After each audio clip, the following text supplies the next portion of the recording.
तो दोस्तों जो डोनाल्ड ट्रंप और नेतन्याहू कूद रहे थे हमले के बाद कि हमने तो हमला कर दिया है और ईरान की तीनों न्यूक्लियर साइट्स को तबाह कर दिया है। उनके मंसूबों पर इस वक्त ईरान ने दोस्तों पानी फेर दिया है। जी हाँ दोस्तों, ईरान ने कुछ सैटेलाइट इमेज दिखाई है, एक हमले से पहले की और एक हमले से बाद की, जिसमें कि हमले से जो पहले की तस्वीर दिखाई गई है उसमें साफ साफ देखा जा सकता है कि कैसे ईरान ने अपना सारा माल मटेरियल वहाँ से निकाल लिया था। तो दोस्तों ये दिखाता है ईरान की सूझबूझ और इंटेलिजेंस। उसने पहले ही अमेरिका के इस हमले की को भाप लिया था और अपना सारा जो न्यूक्लियर माल है दोस्तों वो बाहर निकाल लिया था। और अटैक के बाद दोस्तों जो ईरान ने कार्रवाई की इसराइल के ऊपर वो काबिल तारीफ यहाँ है दोस्तों। ईरान ने दोस्तों अटैक के बाद इसराइल में बमों की मिसाइलों की सब यहाँ पे बारिश कर दी है। जैसा कि दोस्तों आप इन वीडियोज़ और फुटेज में देख सकते हो कि ईरान के हमले से इसराइल को कितना ज़्यादा यहाँ पे नुकसान पहुँचा है।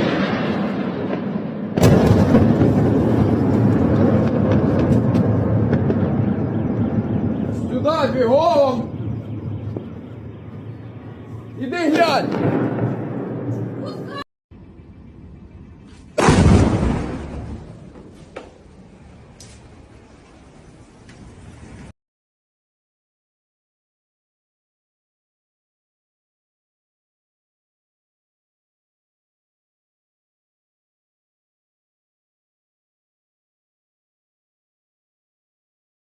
दोस्तों ईरान के सुप्रीम लीडर ने कह दिया है कि जो अमेरिका ने ये अटैक किया है उसका जवाब उसको मिलेगा। जी हाँ दोस्तों, ईरान की मिसाइलों की रेंज में अब अमेरिका के एयरबेस और जो अमेरिका के जो ठिकाने हैं जो मौजूद है यूएई में, जो इराक में और जो सीरिया में जो एयरबेस मौजूद है, ईरान की मिसाइलों का रुख उन एयरबेस पे दोस्तों इस वक्त हो गया है। ईरान कभी भी अमेरिका की उन एयरबेस पे हमला कर सकता है दोस्तों। दोस्तों इन लोगों ने क्या किया था, ईरान को हल्के में लिया था, लेकिन दोस्तों ईरान ने यहाँ पे डबल गेम इनके साथ खेल दिया है।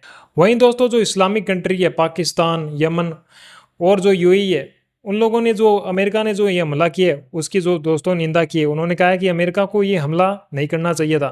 रसिया की ओर से बयान आया कि ये जो गलत किया है।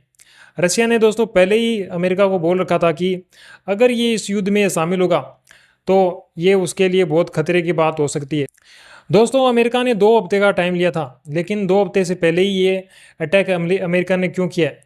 तो दोस्तों इसके पीछे कारण ये है कि इसराइल पर लगातार ईरान हमले कर रहा था। लगातार इसराइल पे इतनी मिसाइलों की बौछार कर दी ईरान ने कि इसराइल को समझ में नहीं आ रहा था करे तो करे क्या।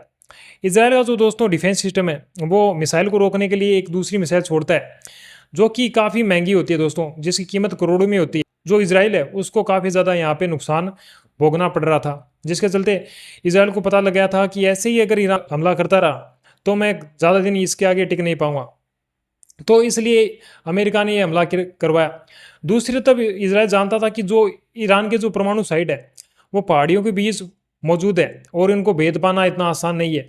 इसराइल के पास दोस्तों इस वक्त वो टेक्नोलॉजी मौजूद नहीं है जो कि ईरान के जो बंकर मौजूद है जो पहाड़ियों के अंदर उनको भेज सके, क्योंकि उनके पास जो मिसाइलें हैं वो ज़मीन के अंदर 10 मीटर तक ही जा सकती है। इसलिए ने ये अमेरिका से मदद मांगी और अमेरिका ने अपने B-2 बॉम्बर जहाज से जो SU-57 बॉम्ब गिराया जो कि ज़मीन के अंदर घुसा है और ईरान के जो परमाणु साइट उनको तबाह किया। लेकिन दोस्तों ईरान ने बयान दिया है कि जो अमेरिका ने जो मिसाइल मारी है उससे उतना नुकसान नहीं पहुंचा उसको जितना उसको पहुंचना चाहिए था। तो दोस्तों ये भी अमेरिका और इसराइल के लिए एक हार मानी जाएगी कि एक अकेली कंट्री इन दोनों को टक्कर दे रही है। ये दोनों दोस्तों हमला करने के बाद बहुत कूद रहे थे, एक दूसरे को बधाइयाँ दे रहे थे। जी हाँ, आपने बहुत अच्छा काम कर दिया है।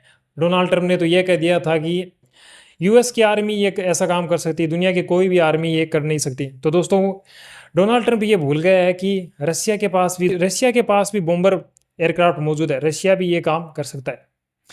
तो दोस्तों ये है डोनाल्ड ट्रंप का बड़बोलापन। डोनाल्ड ट्रंप ने ये पहली बार नहीं किया दोस्तों। डोनाल्ड ट्रंप ने यूएस का प्रेसिडेंट बनने से पहले बयान दिया था कि जो बाइडन है वो गलत कर रहा है।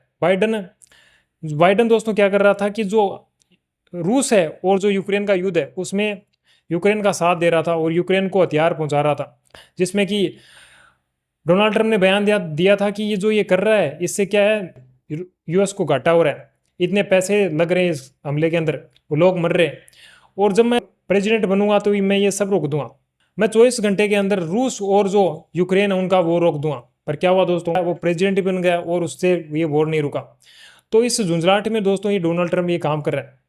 दूसरा कारण दोस्तों ये है कि डोनाल्ड ट्रंप है ना, वो नोबेल पुरस्कार के चक्कर, जी हाँ दोस्तों, नोबेल पुरस्कार ओबामा को मिल चुका है। ओबामा ने जो तबाही मचाई थी सीरिया के अंदर और जो अफगानिस्तान है उसके अंदर, तो उसके चलते उसको नोबेल पुरस्कार भी मिला। यही डोनाल्ड ट्रंप इसके चक्कर में, डोनाल्ड ट्रंप दोस्तों चाहता है उसको नोबेल पुरस्कार मिले। पहले वो वॉर छेड़ेगा जिससे कि तबाही मचेगी और फिर वो जाके उस वॉर को रुकवा देगा, जिससे कि लोग बोलेंगे वाह वाह डोनाल्ड ट्रंप जी, आपने तो जंग रुकवा दी।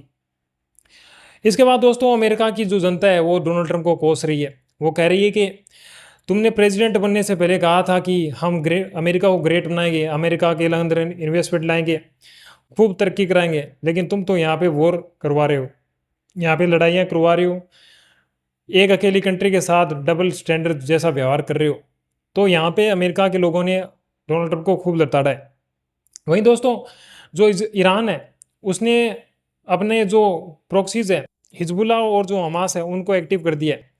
तो दोस्तों ईरान यहाँ पे कहीं भी नहीं रुकने वाला। ईरान जानता है कि अकेला तो है पर रूस और चाइना उसके साथ कभी भी आ सकते हैं, क्योंकि रूस ने तो पहले ही बोला था कि अगर अमेरिका इस जंग में कूदता है तो मैं भी उतरूंगा, ईरान का साथ दूंगा।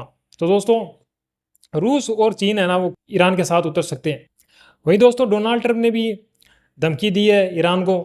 उसने कहा है कि अगर ईरान पलटवार करेगा तो ईरान को जवाब दिया जाएगा, बहुत ही तगड़ा जवाब यहाँ पे दिया जाएगा। हमारा एक ही निशाना नहीं था बल्कि हमारे कई टारगेट्स थे। अगर ईरान करेगा हमला तो उन टारगेट्स को हम तबाह करेंगे। दोस्तों एक तरफ अमेरिका कहता है कि हम शांति चाहते हैं और दूसरी तरफ दूसरी कंट्री में बॉम्ब गिराता है। तो दोस्तों ये दिखाता है अमेरिका का डबल स्टैंडर्ड कि पहले तो तुम कहो कि हम शांति चाहते हैं और फिर दूसरे पर बम गिराते हो। बम गिराने से थोड़ी ना शांति आएगी, शांति तो बात करने से आएगी। ईरान कब से कह रहा था दोस्तों कि हम बात करना चाहते हैं, हम बात करना चाहते हैं, लेकिन हमारी एक शर्त है कि इजराइल जो हमले कर रहा है ये रोक दे। ईरान तो दोस्तों खुद चाहता है यहाँ पे कि बात हो और ये लड़ाई यहीं पे ख़त्म हो, लेकिन इस लड़ाई को यूएस बता रहा है। यूएस इसलिए बता रहा है कि यूएस का जो कंट्रोल है वो इस वक्त इजराइल के हाथ में है। जी हाँ दोस्तों, इजराइल इस वक्त यूएस को अपने हाथों से नचा रहा है। जैसा इजराइल बोल रहा है यूएस को वैसा यहाँ पे यूएस कर रहा है। इजराइल ने बोला कि बम मारना है तो अमेरिका ने अपने B-2 बॉम्बर जहाज, दोस्तों B-2 बॉम्बर जहाज यहाँ पे भेज दिए और तीनों जो टारगेट थे उनको तबाह कर दिया, लेकिन उनको भी पूरी तरह नष्ट नहीं कर पाए। दोस्तों अभी भी ईरान का दावा है कि जो न्यूक्लियर साइट्स हैं अभी भी वो एक्टिव है और उनको वो पूरी तरह से तबाह नहीं हुए, क्योंकि पूरा माल तो ईरान ने अपना निकलवा दिया। तो दोस्तों ये अमेरिका है, ये पहले दूसरे को आगे करता है फिर आता है ये लास्ट में। इसको पता है कि पहले लड़ाई करने दो, दोनों देशों का नुकसान होने दो, फिर हमें एंट्री मारेंगे और कहेंगे कि हमने तो वॉर रुकवा दी। तो इससे हमें यूएस का दोस्तों डबल स्टैंडर्ड यहाँ पे दिखता है।